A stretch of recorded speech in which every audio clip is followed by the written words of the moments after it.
দাবি এক, দফা এক। মুখ্যমন্ত্রী, স্বাস্থ্যমন্ত্রী আরজিকরের ঘটনায় দোষীদের শাস্তির দাবি সহ রাজ্য জুড়ে নারী নির্যাতনের প্রতিবাদে ও তাদের নিরাপত্তার দাবিতে এসএফআই, ডিওয়াইএফআই, এআইডিডব্লিউএ কোচবিহার জেলা কমিটির পক্ষ থেকে 24 ঘন্টার অবস্থান বিক্ষোভ কর্মসূচি পালন করা হলো। মুখ্যমন্ত্রীর পদত্যাগের দাবি তুলে মঙ্গলবার দুপুর 2টো থেকে কোচবিহার শহরের ব্রাহ্ম মন্দির সংলগ্ন সুনীতি রোডের পাশে শুরু হয় এদিনের অবস্থান বিক্ষোভ কর্মসূচি। আগামীকাল দুপুর 2টো পর্যন্ত এই অবস্থান বিক্ষোভ চলবে বলে জানিয়েছেন সংগঠনের সদস্যরা। সন্ধে নাগাদ এই বিক্ষোভে যোগ দেওয়ার কথা রয়েছে বাম নেত্রী মীনাক্ষী মুখার্জির। দাবি এক, দফা এক। মুখ্যমন্ত্রী, আমাদের কথা হচ্ছে রাজ্য জুড়ে নারীরা প্রতিদিন নিরাপত্তাহীনতায় ভুগছে। নারীদের নিরাপত্তা নেই।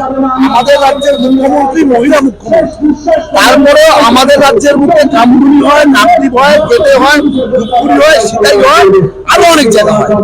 সবটা মিলে যখন রাজ্যের মহিলারা নিরাপত্তাহীনতায় ভোগে, তারপরে দাঁড়িয়ে মুখ্যমন্ত্রী বলে সরকারি অনুদান দেবো, মেয়েদের ইজ্জতের দাম মুখ্যমন্ত্রী ঠিক করে।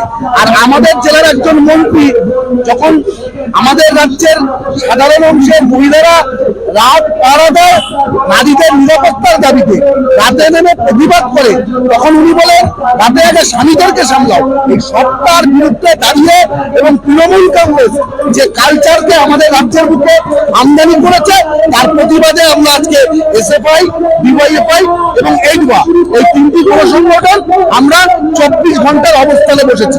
আমাদের এই অবস্থান আগামীকাল বেলা 2টো পর্যন্ত চলবে। আমাদের এই অবস্থানে আমরা আপামর গণতন্ত্রপ্রিয় প্রতিবাদী মানুষকে আমরা ডেকে নিয়েছি। আমরা আমাদের এই অবস্থান বিক্ষোভ কর্মসূচি আজকে শুরু হয়েছে। আগামীকাল বেলা 2টো পর্যন্ত আমরা চালিয়ে যাব।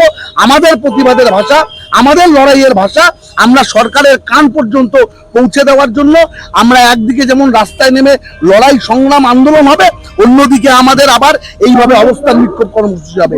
আমাদের আন্দোলন চলবে। একটাই কথা বলার, শুরু হচ্ছে আরজিকর কাণ্ডের ঘটনা।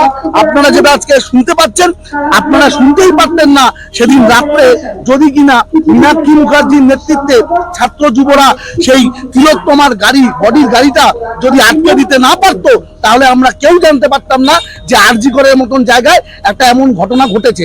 আজকে প্রতিদিন নারীরা নিরাপত্তাহীনতায় ভুগছে। 8 বছর থেকে শুরু করে 80 বছর পর্যন্ত রাজ্যের কোনো মহিলাদের, কোনো নারীদের, কোনো শিশুদের তাদের নিরাপত্তা নেই।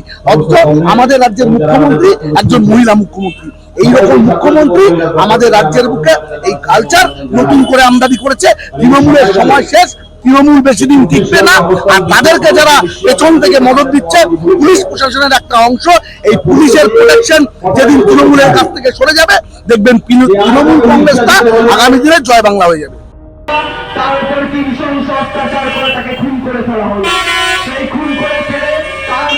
Bureau report, news metro.